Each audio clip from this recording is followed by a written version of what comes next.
Revan's presence in the Jedi Temple was unlike anything the Council had ever experienced. For a full week, he immersed himself in discussions with the High Council, offering insights into the galaxy as he understood it, while absorbing information about the Republic's current state. The Clone Wars, the rise of the Separatists, and the political intricacies of Chancellor Palpatine's leadership were all topics that drew Revan's attention. He listened intently, asking pointed questions that left even the wisest masters pausing to consider their responses. To the Council, Revan's perspective was both illuminating and unsettling. He spoke of the Jedi Order as he had known it in his time, flawed but resilient, a force for peace often caught in the currents of war. He compared that to the modern order, expressing both admiration and concern for the Jedi's increasing entanglement with the Republic's military. "Your role in this war," Revan said during one meeting, his voice calm but firm, "places you in a position the Jedi of my time would have resisted. The Republic's survival may depend on your actions. But so too does the integrity of the Order. The question is whether the Jedi can remain true to their purpose while serving as generals in a galaxy consumed by conflict." Mace Windu, sitting opposite Revan, leaned forward slightly. "We do not take this responsibility lightly. The Council has deliberated every decision, knowing that the stakes are higher than ever before." Revan inclined his head. "I do not doubt your intentions, Master Windu, but I have seen what war does to ideals. I have lived it. The line between peacekeeper and warrior is thinner than you realize." While the Council valued Revan's insights, they were not blind to his probing curiosity. Over the course of the week, Revan began to direct more of his questions toward Anakin Skywalker. The mention of the young Jedi Knight drew mixed reactions from the Masters. "Anakin Skywalker," Revan said during one session, addressing the Council as they gathered in their chamber, "is a name I've heard often in the last few days. You speak of him as a gifted warrior and a chosen figure. Tell me, what do you see in him?" Yoda's ears perked up slightly, and his gaze settled on Revan. "The chosen one he is. Prophecy foretold his destiny is. Balance to the Force, bring he will." Revan's expression shifted, his interest deepening. Balance to the Force. A weighty prophecy to place upon anyone, let alone one so young. And how does he carry this burden? Mace answered, his voice steady but edged with caution. "Anakin is powerful, one of the most gifted Jedi we have ever seen. But he is also conflicted. His attachments, his emotions, they pose challenges." Revan's brow furrowed as he considered this. Attachment is a dangerous thing for a Jedi. It can inspire great compassion, but it also opens the door to fear and loss. Tell me, does he recognize this conflict within himself? The room fell silent for a moment. Finally, Ki-Adi-Mundi spoke. "Anakin's loyalty to the Order is unquestionable, but his path is not without its struggles. We guide him as best we can." Revan nodded, though his expression remained thoughtful. "I would like to meet him, to understand him, if only for my own clarity." Yoda's tone became measured, as if weighing the decision in real time. "A meeting, perhaps, but careful we must be. Strain, Anakin already feels. More, add we should not." Revan accepted this with a nod but added, "You see him as the key to the prophecy, the one who will bring balance. But balance is not a simple concept. It is not merely the elimination of darkness or the triumph of light. True balance requires understanding both. Anakin's journey will not be an easy one." The Council adjourned that day with Revan's words lingering in the air. His interest in Anakin was genuine, but it also reflected his broader concerns about the state of the Jedi and the galaxy itself. For Revan, the echoes of his own past seemed to resonate in the young knight's story. As the week went on, he continued to advise the Council on matters of strategy and philosophy, but his curiosity about Anakin remained ever present, a thread that would undoubtedly lead to a pivotal moment in the days to come. The Grand Chamber in the Senate building was steeped in an air of authority and formality as the Jedi High Council convened for a rare meeting with Chancellor Palpatine. The room's polished surfaces reflected the sunlight streaming through towering windows, but the atmosphere was anything but light. The war was at a critical juncture, and the weight of strategy, politics, and hidden agendas pressed heavily on everyone in attendance. Mace Windu and several members of the Council, including Yoda and Ki-Adi-Mundi, flanked the Chancellor's table. Beside them stood Anakin Skywalker, the youngest and most dynamic of the Jedi in the room, his presence both a symbol of hope and a source of quiet tension. Across from him, Revan remained composed, observing the proceedings with a calm detachment that masked the storm of thoughts swirling in his mind. The meeting began with Palpatine outlining the Republic's most recent advances in the Clone Wars, his smooth tone weaving an optimistic narrative of progress and unity. Yet, as Revan listened, his attention drifted. The Chancellor's words, though measured and seemingly sincere, carried an undercurrent that gnawed at the edge of Revan's senses. The Force whispered faintly to Revan, like a distant echo reverberating through the vast chamber. He focused his awareness, letting the flow of the Force guide him. What he felt was subtle, but unmistakable as shadow, faint and elusive, clinging to Palpatine's presence like a hidden undertow beneath calm waters. The meeting continued, with the Council offering insights and recommendations on troop movements and diplomatic efforts. Anakin, standing at the Chancellor's side, spoke with conviction about the need to take decisive action against the Separatists. Palpatine nodded approvingly, his expression warm and paternal as he regarded the young Jedi Knight. Revan, however, was no longer focused on the discussion. His gaze fixed on Palpatine, studying him with an intensity that only someone attuned to the Force could muster. The Chancellor's presence in the Force was a paradox serene on the surface, yet with a depth that seemed carefully concealed. As the meeting adjourned and the Council members began to depart, Revan made his move. He stepped to Mace Windu's side, his voice low but firm. "Master Windu, a word." Mace studied Revan for a moment before nodding, leading him to a quiet corner of the chamber. The others gave them space, though Anakin cast a curious glance in their direction before following Palpatine out of the room. "What is it?" Mace asked, his tone clipped but attentive. Revan hesitated, his brow furrowed. "The Chancellor. There's something about him, something that doesn't align." Mace's expression hardened, though he gave no outward sign of surprise. "Explain." Revan crossed his arms, his voice dropping even lower. His presence in the Force, it's too controlled, too measured. A man in his position, in the midst of a galaxy-spanning war, should be surrounded by the natural chaos of emotion. Yet with him, I sense something else. It's like he's masking his true self, hiding behind a veil so carefully constructed that even the Force struggles to penetrate it. Mace's eyes narrowed as he processed Revan's words. "You're suggesting the Chancellor is deliberately cloaking himself in the Force?" "I'm not certain," Revan admitted. "But I've encountered beings who wielded the Force with similar precision. They were not what they appeared to be. You must be cautious around him, Master Windu." Mace exhaled slowly, his mind racing. He had harbored his own reservations about Palpatine's growing influence over the Republic, but Revan's insights added an unsettling layer to his concerns. "We have been wary of his political reach," Mace said. "But if there's more to this, something tied to the Force, it would change everything." Revan nodded. "I can only offer my observations. The Council must decide how to act, but I urge you watch him closely. The stakes are too high to ignore even the faintest disturbance in the Force." Mace regarded Revan carefully, the weight of the ancient Jedi's warning settling heavily on his shoulders. "I'll bring this to the Council," he said at last, "but we must tread carefully. If the Chancellor is hiding something, we cannot confront him without proof." Revan placed a hand on Mace's shoulder, his expression grave. "I understand, but do not wait too long to act. Shadows grow in silence." As they parted, Mace's thoughts churned. Revan's warning had struck a chord deep within him, amplifying doubts he had carried for months. The Clone Wars had stretched the Jedi Order to its limits, and now the possibility that their greatest ally might harbor a hidden agenda threatened to unravel everything. Revan, meanwhile, lingered near the chamber's exit, his gaze following the path Palpatine and Anakin had taken. The young Jedi Knight's unwavering loyalty to the Chancellor troubled him almost as much as the Chancellor's veiled presence. For Revan, the patterns were too familiar echoes of his own past, where trust and ambition had intertwined to devastating effect.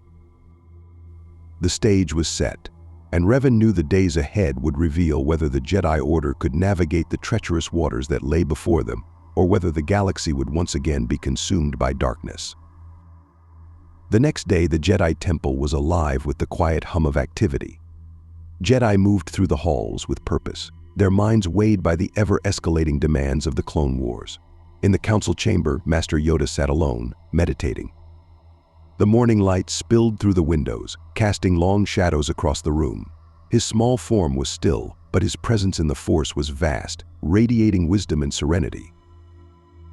Revan entered the chamber quietly, his steps echoing faintly on the polished floor. He paused a respectful distance from Yoda, waiting for the ancient Jedi Master to acknowledge him.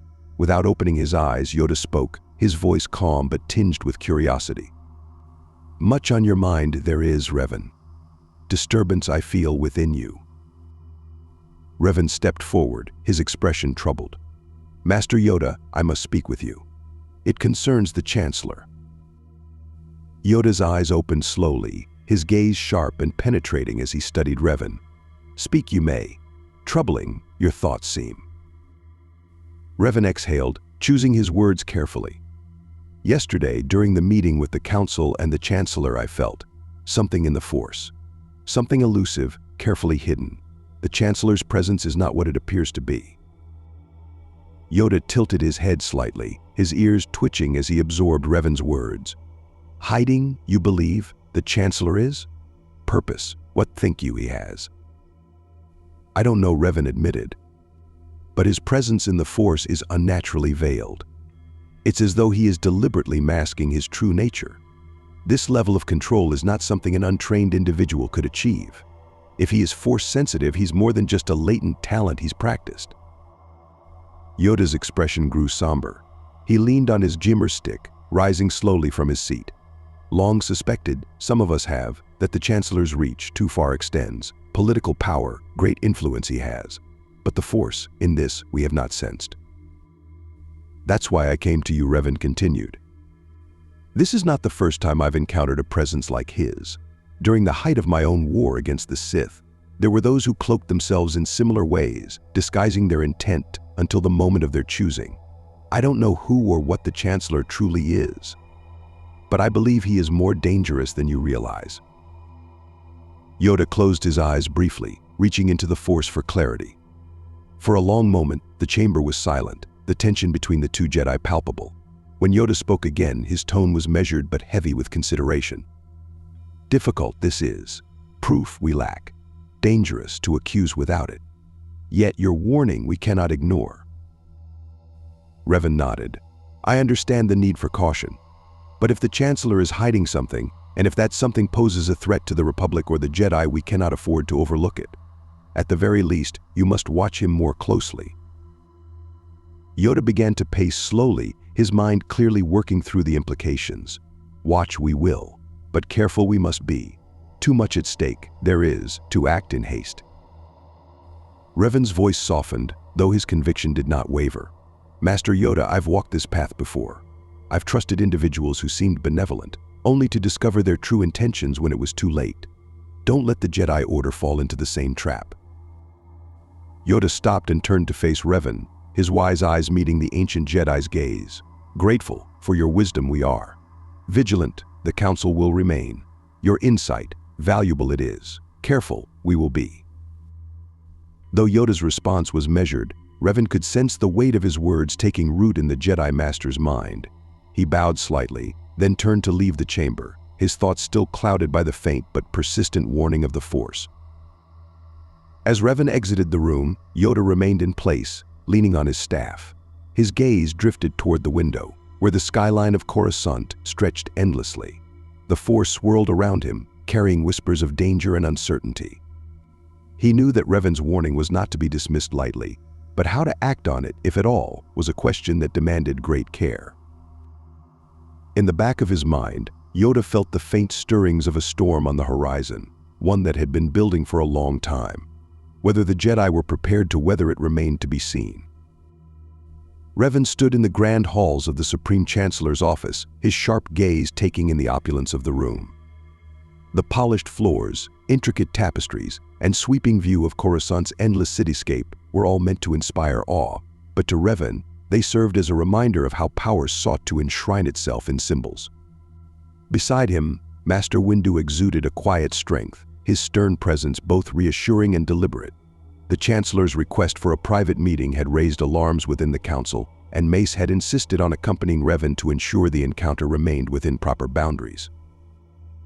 When they entered the main chamber, Chancellor Palpatine stood waiting, his expression warm and inviting. "Master Windu, Master Revan," he said, his voice rich with practiced charm. "I am so pleased you could join me. Your presence is most welcome." Revan inclined his head politely but said nothing, choosing instead to observe. The Chancellor's tone was friendly, almost disarmingly so, but Revan remained vigilant. The Force still whispered faintly around Palpatine, a murmur of unease that he couldn't ignore. As they approached, another figure stepped into view, drawing their attention. Captain Wilhuff Tarkin, his crisp uniform immaculate, stood near the Chancellor's desk. His posture was rigid, his expression guarded but curious. "Ah, Captain Tarkin," Palpatine said, gesturing to him with a smooth wave of his hand. "I invited the good captain to join us. He has expressed a keen interest in meeting you, Master Revan. I thought it might be an opportunity for stimulating conversation." Tarkin inclined his head respectfully, though his eyes remained sharp and calculating as they locked onto Revan. "Master Revan, it's a privilege," he said, his voice clipped and precise. "Your unique status has certainly piqued my interest." Mace glanced at Tarkin, his expression unreadable, before speaking. "I trust this meeting has a purpose, Chancellor. The Council wasn't informed of your intentions." Palpatine waved off Mace's remark with a mild chuckle. "Oh, nothing so formal, Master Windu. I merely wish to speak with Master Revan to understand him better. As someone who represents an important part of Jedi history, surely that is not too much to ask." Revan stepped forward slightly, his calm demeanor steady. "I am at your service, Chancellor, though I must admit I'm curious as to why my presence interests you." Palpatine clasped his hands, his face lighting up with a practiced smile. "You are a figure of legend, Master Revan. A bridge between eras of the Jedi and the Republic. In these trying times, the Republic stands to benefit greatly from such knowledge. Tell me, what do you think of our current struggles? Of this clone war?" Revan took a moment to consider his response, the weight of the question apparent. "War is always a tragedy, Chancellor," he said, his voice steady but somber. "It consumes lives, resources, and ideals in equal measure. The Clone Wars seem no different, though they strike me as more intricate than most." Palpatine's expression flickered, a shadow of something unspoken passing across his face before his smile returned. "Intricate, you say? What an interesting observation." Before Revan could elaborate, Tarkin stepped in, his tone probing. "Master Revan, if I may ask, how does your experience from your era inform your perspective on this conflict? Surely, as someone who has fought wars of your own, you must see parallels." Revan turned his gaze to Tarkin, studying the man for a moment. "There are always parallels, Captain," he said. "Our wars are never fought solely with weapons, they are fought with ideas, with power, with control. The means may change, but the ends often remain the same. The question is not who wins, but what remains of those who do." Tarkin's eyes narrowed slightly, his sharp mind clearly working through Revan's words. "And what do you see remaining of the Republic, Master Revan, after this war is over?" Revan's expression darkened slightly. "That depends on how the Republic wields the power it has taken during this war. Power acquired in times of crisis has a tendency to linger long after the crisis ends." Palpatine's voice interjected smoothly, his tone light, but with an edge of curiosity. "You speak with the wisdom of someone who has seen empires rise and fall, Master Revan. Do you fear for the Republic's future?" Revan met the Chancellor's gaze evenly. "Fear is not the Jedi way, Chancellor, but vigilance is." The room fell silent for a moment, the tension palpable. Palpatine's expression remained composed, but Revan could sense a flicker of something beneath the surface, something guarded and calculating. Breaking the moment, Tarkin turned his attention to Mace Windu. "Master Windu, I must say, your companion is fascinating. I can see why the Council values his counsel so highly. One wonders what other insights he might offer, should he be given the opportunity to assist the Republic more directly." Mace's tone was measured, his words carrying subtle weight. Master Revan's role is to advise the Council. The Jedi Order determines how his insights are applied. That is not a matter for debate. Tarkin's lips pressed into a thin line, but he nodded. Of course, Master Windu. As the meeting wound down, Palpatine made his final remarks, thanking Revan for his time and inviting him to return for further discussions. Revan remained polite but distant, his mind occupied by the lingering sense of unease that had only grown stronger in the Chancellor's presence. As they exited the chamber, Revan turned to Mace, his voice low. The Chancellor is hiding something, Master Windu. I'm more certain of it now than ever. Mace glanced at him, his expression tightening. And Tarkin. Revan's gaze flicked back toward the chamber they had left. Ambitious, calculating. But not the source of this. Shadow. The Chancellor, though he's more than he appears. We need to watch him, Master Windu, closely. Mace nodded, his own doubts about Palpatine reinforced by Revan's observations. Together they made their way back to the Jedi Temple, the gravity of what they had sensed weighing heavily on their minds. As Revan and Mace Windu returned to the Jedi Temple, the former Sith Lord's mind churned with questions that refused to be silenced. The Force stirred around his thoughts, offering faint whispers, like a puzzle waiting to be solved. The Chancellor's presence was unnatural. Revan was certain of it now. His Force signature, so carefully veiled, reminded him of the Sith Lords he had encountered in his own time, their darkness cloaked in artifice until the moment they chose to strike. But there was something more to Palpatine, something elusive that felt deeply rooted in his past. Revan began his search the next morning, poring over records in the Jedi archives. Though Palpatine's position as Chancellor had made him a well-documented public figure, Revan's interest was not in the man's political career but in the foundations of his life. It was there, he believed, that the answers might lie. He discovered that Sheev Palpatine hailed from Naboo, a planet renowned for its peaceful culture and commitment to democracy. The records showed that his rise to political prominence had been steady, marked by cunning diplomacy and a deep understanding of galactic politics. Yet as Revan delved further, inconsistencies began to emerge. Mentions of Palpatine's early life were scarce, and what little existed seemed oddly sanitized. Revan brought his findings to Mace Windu later that day, meeting him in the council chamber as the Jedi Master reviewed battle reports from the front lines. Master Windu, Revan began, his tone grave. I've been researching the Chancellor's past.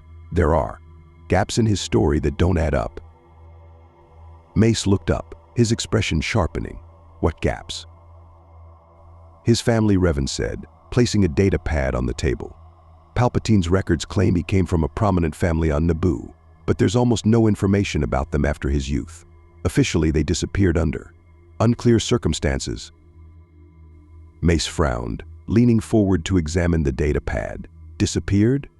That's vague for a man with such a carefully documented career. Exactly, Revan said. The records don't elaborate. It's as if they were deliberately erased or hidden. But why? And by whom? If Palpatine was involved, it raises more questions about his rise to power and his relationship with the Force.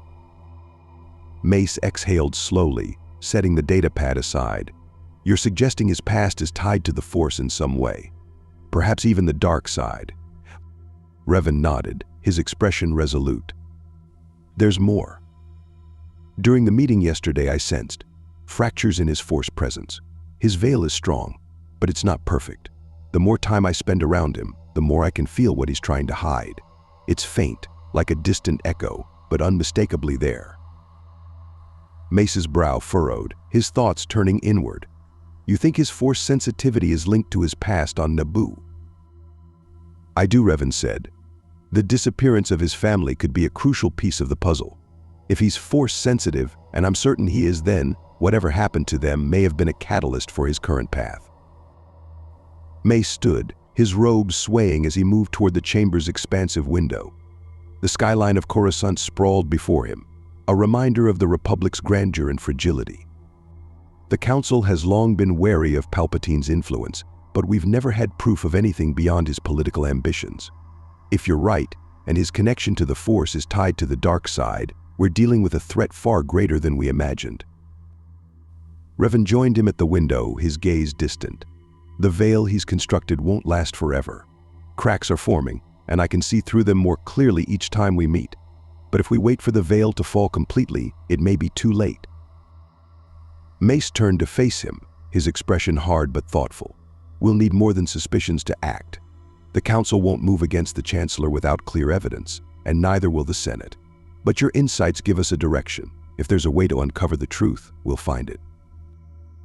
Revan inclined his head, though his thoughts remained troubled. Time is not on our side, Master Windu. The longer he remains unchecked, the stronger his influence grows. Watch him closely, but don't underestimate his ability to manipulate those around him, especially Anakin. Mace nodded solemnly. I won't. As Revan departed the chamber, his mind remained focused on the shadowy figure at the heart of the Republic. The Force continued to reveal fragments of truth, but the full picture eluded him, shrouded in layers of deception. One thing was certain: the storm he had sensed upon his awakening was nearing its zenith, and the fate of the galaxy hung in the balance. The morning light filtered through the towering windows of the Jedi Council chamber, casting long shadows on the floor as the Masters gathered for their daily session. Discussions were already underway, debates about the latest developments in the Clone Wars and the ongoing strategies to counter the Separatists.